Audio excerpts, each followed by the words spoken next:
नमस्कार। आप सभी लोगों का एक बार फिर से हमारे YouTube चैनल पे बहुत बहुत स्वागत है। आशा करते हैं कि आप सभी लोग स्वस्थ व कुशल मंगल होंगे।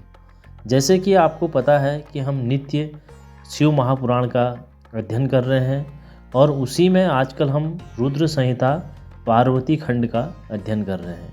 और उसी में जो आज का बेहद अद्भुत क्रमांक है वो क्रमांक है शिव बारात का वर्णन। क्या है, बढ़ते हैं क्रमांक की ओर। भगवान शिव की बारात विलक्षण थी। बारात में वाहनों पर विराजित खूब सजे धजे बाजे गाजे के साथ पताकाएं फहराते हुए वसु आदि गंधर्व, मणिग्रीवादि, यक्ष, देवराज, इंद्र, भृगु आदि मुनीश्वर, ब्रह्मा तथा भगवान विष्णु सबकी टोलियां अलग अलग चल रही थी। इनमें से प्रत्येक दल के स्वामी को देखकर मैना पूछती थी, ये क्या यही शिव हैं? नारद जी कहते हैं, ये तो शिव के सेवक हैं। मैंने यह सुनकर बड़ी प्रसन्न होती और मन में सोचती है कि जब उनके सेवक ही इतने सुंदर हैं तो इनके स्वामी शिव तो पता नहीं कितने सुंदर होंगे। इसी क्रम में भगवान रुद्रदेव की परम अद्भुत सेना भी वहां आ पहुंची, जो भूत प्रेत आदि से संयुक्त तथा नाना गणों से संपन्न थी।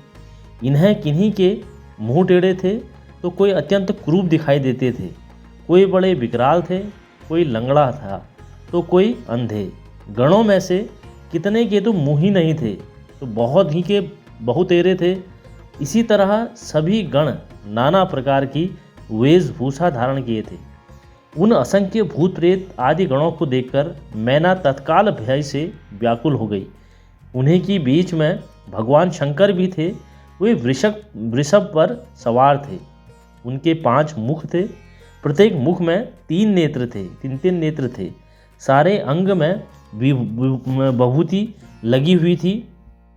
मस्तक पर जटाजूट और चंद्रमा का मुकुट और आंखें भयानक और आकृति विकराल थी।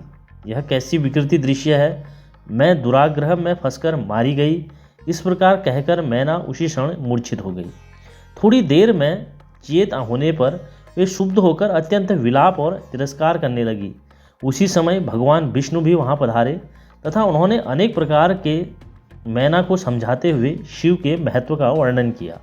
मैना ने शिव के महत्व को स्वीकार करते हुए श्री हरि से कहा, यदि भगवान शिव सुंदर शरीर धारण कर लें तो मैं उन्हें अपनी पुत्री दे सकती हूँ। तो ब्रह्मा जी ने नारद जी से कहा कि उसी समय तुमने भगवान विष्णु की प्रेरणा से भगवान शंकर के पास जाकर उन्हें स्तोत्रों द्वारा प्रसन्न किया।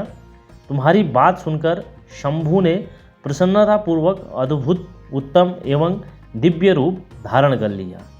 तो आज के क्रमांक में शिव बारात का वर्णन इतना ही है। तो मिलते हैं कल एक नए क्रमांक के साथ।